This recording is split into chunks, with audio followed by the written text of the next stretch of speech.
Friends, எங்கள் வீட்டில் நான் ஏதோ ஒரு பிளான் பண்ணால் அது என்றைக்குமே எனக்கு ஒர்க் அவுட் ஆகாது. அப்படி தான் இந்த ஜாமுன் செஞ்சேன் என் பையனோட பர்த்டேன்னு சொல்லி. ஃப்ரெண்ட்ஸ், இன்றைக்கி புதன்கிழமை மணி 12:30. இப்போ தான் சமைக்க வந்து மதிய சமையல் பண்ணியிருக்கேன். என்ன பண்ணியிருக்கேன்னு பார்க்க ரொம்ப நேரம் யோசனை பண்ணி பார்த்து கடைசியில் வீட்டில் இருந்து என்னவோ நெஞ்சு வலிக்குது பண்ணிட்டேன். என் பையனுக்கு வந்து ஒர்க் ஃப்ரம் ஹோம், அதனால் இப்போ தான் சமைத்தேன். எங்களுக்கு வந்து சாதம் குக்கரில் கஞ்சி வடித்த சாதம், குக்கரில் அப்படியே பொங்கினதில்லை, கஞ்சி வடித்த சாதம்.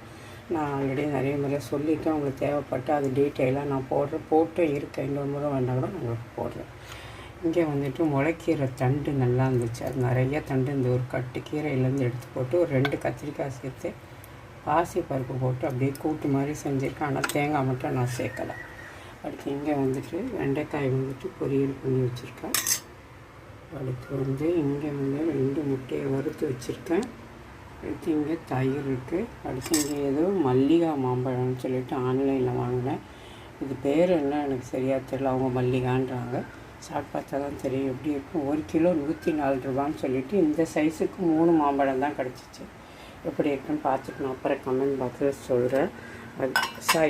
அப்புறமா நான் உங்களுக்கு வீடியோவில் சொல்கிறேன்.